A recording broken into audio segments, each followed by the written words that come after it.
BJP की जीत पर लगी रोक। सुप्रीम कोर्ट ने दिया बीजेपी को बड़ा झटका। कहा लोकतंत्र को हाईजैक नहीं होने देंगे।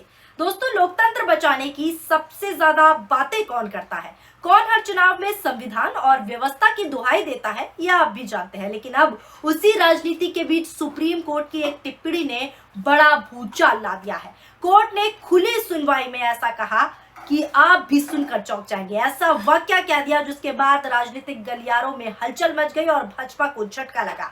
सुप्रीम कोर्ट ने कहा कि हम आपको इस तरह लोकतंत्र को हाईजैक नहीं करने दे सकते। जी हाँ, बीजेपी से ये कहा। ये टिप्पणी किसी आम मामले में नहीं, बल्कि बीजेपी और कांग्रेस के बीच चल रहे चुनावी विवाद पर की गई और बीजेपी से सीधा कह दिया गया कि लोकतंत्र को हाईजैक नहीं होने देंगे। अब ये मामला पूरे देश में चर्चाओं का विषय बना हुआ है। क्या कुछ हुआ, सब बताती हूँ आपको। नमस्कार, मैं हूँ आपके साथ फराह खान और आप देख रहे हैं पीआरबी। ये हेडलाइन देखिए, आप खुद ही समझ जाएंगे। स्क्रीन पर चल रही हेडलाइन देखिए, जिसमें लिखा है कि लोकतंत्र को तो ऐसे हाईजैक करने नहीं दे सकते। सुप्रीम कोर्ट ने क्यों की ऐसी तल्ख टिप्पणी, बीजेपी को झटका। दरअसल पूरा मामला भी मैं आपको बता देती हूँ। ये पूरा मामला कर्नाटक की श्रीगोरी विधानसभा सीट से जुड़ा हुआ है। साल 2023 के विधानसभा चुनाव में कांग्रेस के टीडी राजगोड़ा को सिर्फ 201 वोटों के मामूली अंतर से विजेता घोषित कर दिया गया था। इस सीट से बीजेपी उम्मीदवार डीएन जीवराज चुनाव हार गए, लेकिन हार के बाद मामला सीधा कर्नाटक हाईकोर्ट पहुंच गया। बीजेपी उम्मीदवार कर्नाटक हाईकोर्ट पहुंचे। बीजेपी उम्मीदवार ने चुनाव याचिका दाखिल करते हुए पोस्टल बैलेट की दोबारा गिनती की मांग रखी कोर्ट में। इसके बाद क्या था, अप्रैल 2026 में हाईकोर्ट ने 279 खारिज किए गए पोस्टल बैलेट को दोबारा सत्यापन का आदेश दे दिया, सिर्फ 279 को। लेकिन यहीं से पूरा विवाद जो है शुरू हो गया, क्योंकि कांग्रेस नेता जो है राजगोड़ा का सीधा आरोप है कि आदेश सिर्फ 279 रिजेक्टेड जो पोस्टल बैलेट थे उसकी जांच का था। कोर्ट ने जो कहा था, जैसे कि मैंने आपको शुरू में बताया। लेकिन रिटर्निंग ऑफिसर ने क्या किया, रिटर्निंग ऑफिसर ने 562 ऐसे वोट हैं जिन्हें दोबारा गिनवा दिया, जो पहले से वैध माने जा रहे थे और कांग्रेस के पक्ष में थे। यानी कांग्रेस का आरोप है कि तय दायरे से बाहर जाकर पूरी प्रक्रिया बदल दी गई। 3 मई 2026 को संशोधित नतीजे घोषित किए गए। इसमें कहा गया कि कांग्रेस उम्मीदवार राजगोड़ा के वोट 255 यानी कि 255 कम हो गए हैं और बीजेपी उम्मीदवार डीएन जीवराज को विजेता घोषित कर दिया। इसके बाद क्या था, कांग्रेस नेता सीधा सुप्रीम कोर्ट पहुंच गए। सुप्रीम कोर्ट में कांग्रेस विधायक की तरफ से वकील तुषार गिरी ने दलील दी और दलील देते हुए कहा कि हाईकोर्ट ने सिर्फ सीमित सत्यापन का आदेश दिया था। लेकिन अधिकारियों ने क्या किया, वो मैंने आपको बताया। अधिकारियों ने उससे आगे जाकर जो वैध वोट थे, वो वैध वोटों तक को दोबारा गिनवा लिया। उन्होंने सवाल उठाया कि जब भ्रष्टाचार के आरोपों में कोर्ट पहले ही कांग्रेस नेता को राहत दे चुकी है, तो फिर दोबारा इतनी बड़ी गिनती की क्या जरूरत थी, आखिर क्यों की गई। और यही सुनवाई के दौरान सुप्रीम कोर्ट ने बेहद सख्त टिप्पणी की थी, जिसके बाद भाजपा को झटका लगा। जस्टिस संजय कुमार और जस्टिस के विनोद चंदन की बेंच ने सुनवाई में क्या कुछ कहा, वो भी बता देती हूँ। सुनवाई के दौरान ये कहा कि हम आपको इस तरह लोकतंत्र को हाईजैक नहीं करने दे सकते। यही टिप्पणी जो है, यही वाक्य जो है पूरे देश में सुर्खियों का विषय बन गया।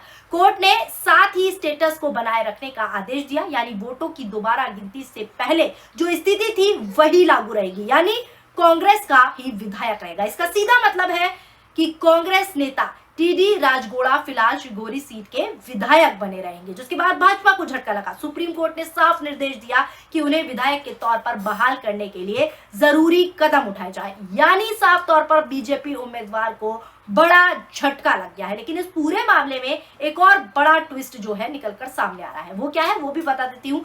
दरअसल बीजेपी उम्मीदवार डीएन जीवराज पर पोस्टल बैलेट से छेड़छाड़ को लेकर एक आधिकारिक जो है एक औपचारिक मामला भी चल रहा है कि उन्होंने पोस्टल बैलेट पेपर पर भी धांधलीबाजी की है। कांग्रेस ने चुनाव एजेंट सुधीर कुमार मुरौली ने बीजेपी नेता, डिप्टी कमिश्नर और पूर्व रिटर्निंग ऑफिसर समेत कई लोगों के खिलाफ शिकायत दर्ज की है कि बैलेट पेपर में भी गड़बड़ी की गई, इसीलिए ये नतीजा है। हालांकि हाईकोर्ट ने हाल ही में इस जो आपराधिक मामला है इस पर रोक लगाती थी। अब सवाल यहाँ ये उठ रहा है कि आखिर सुप्रीम कोर्ट को इतनी सख्त टिप्पणी क्यों करनी पड़ी।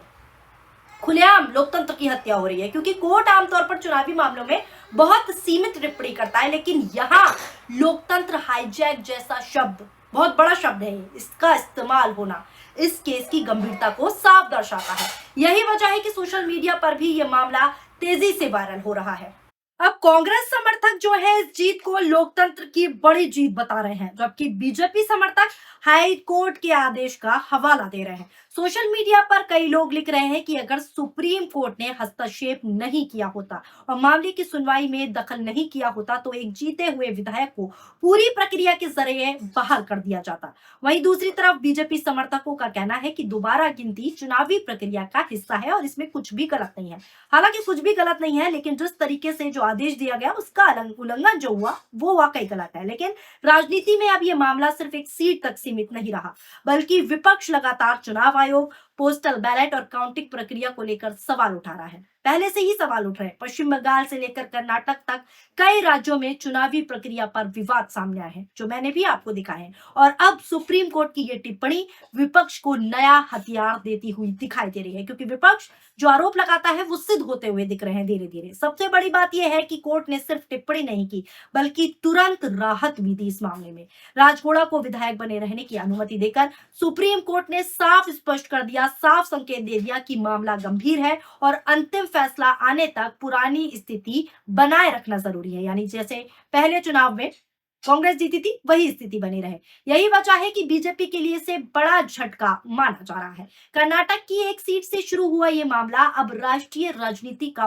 बड़ा मुद्दा बन गया है। सुप्रीम कोर्ट की टिप्पणी ने बीजेपी और चुनावी प्रक्रिया, इन दोनों चीजों पर बड़े बड़े सवाल पैदा कर दिए हैं। कांग्रेस जो है इसे लोकतंत्र की जीत बता रही है, साफ तौर पर बड़ी जीत, जबकि बीजेपी की तरफ से अभी कोई भी प्रतिक्रिया आधिकारिक तौर पर सामने नहीं आई है। लेकिन एक बात साफ है, बिल्कुल क्लियर है कि लोकतंत्र को हाईजैक नहीं होने देंगे वाली टिप्पणी, ये बयान, ये वाक्य आने वाले दिनों में राजनीति में बार बार सुनाई देने वाला है। इससे ये स्पष्ट हो गया और ये साफ हो गया कि कोई भी पार्टी हो, चाहे पक्ष हो या विपक्ष हो, चाहे कितनी भी धांधलेबाजी कर ले, जब कोर्ट का हंटर चलता है तो सच सबके सामने आ जाता है। और कोर्ट ने ये साफ कर दिया और बड़ा झटका बीजेपी को दिया कि लोकतंत्र तो ऐसे हाईजैक बिल्कुल भी नहीं करने दिया जा सकता।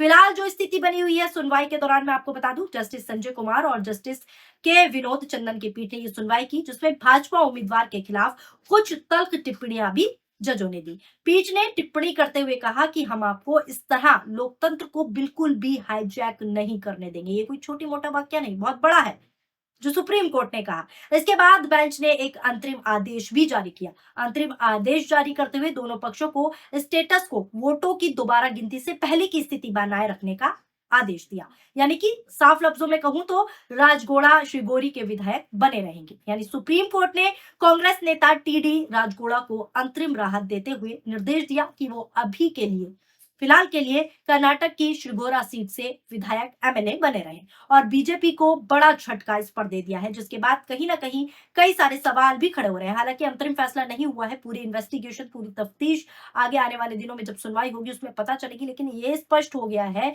कि सुप्रीम कोर्ट ने साफ कह दिया है कि ऐसे लोकतंत्र को धांधलेबाजी करके, या फिर अगर आप ईवीएम में भी धांधलेबाजी कर रहे हैं या बैलेट पेपर में भी चोर चकारी कर रहे हैं, तो इस तरह की धांधलेबाजी नहीं होगी, लोकतंत्र की ही जीत होगी। और लोकतंत्र को इस तरीके से हाईजैक हम बिल्कुल भी आपको नहीं करने देंगे। तो इस टिप्पणी के बाद, इस वाक्य के बाद जो ये शब्द कहे गए हैं कोर्ट में, इसके बाद भारतीय जनता पार्टी के पूरी पार्टी को, नेता से लेकर पूरी पार्टी को बड़ा झटका मिला है और कांग्रेस को बड़ी राहत मिली है। और कांग्रेस इस जीत को लोकतंत्र की जीत बता रही है और सच्चाई की जीत बताते हुए नजर आ रही है। फिलहाल आपकी इस खबर को लेकर क्या राय है, नीचे कमेंट बॉक्स में अपनी प्रतिक्रियाएं जरूर शामिल कीजिएगा, क्योंकि आपकी प्रतिक्रिया हमारे लिए बेहद महत्वपूर्ण है। अगर आपको वीडियो पसंद आई हो तो वीडियो को लाइक कीजिए और शेयर भी कीजिए। अगर आप ये वीडियो हमारे फेसबुक पेज पर देख रहे हैं तो फेसबुक पेज को फॉलो कीजिए। और अगर आप हमारी ये वीडियो पीआरबी के यूट्यूब चैनल पर देख रहे हैं तो यूट्यूब चैनल पीआरबी को सब्सक्राइब करना ना भूलें। शुक्रिया, धन्यवाद, नमस्कार, जय हिंद, जय भारत।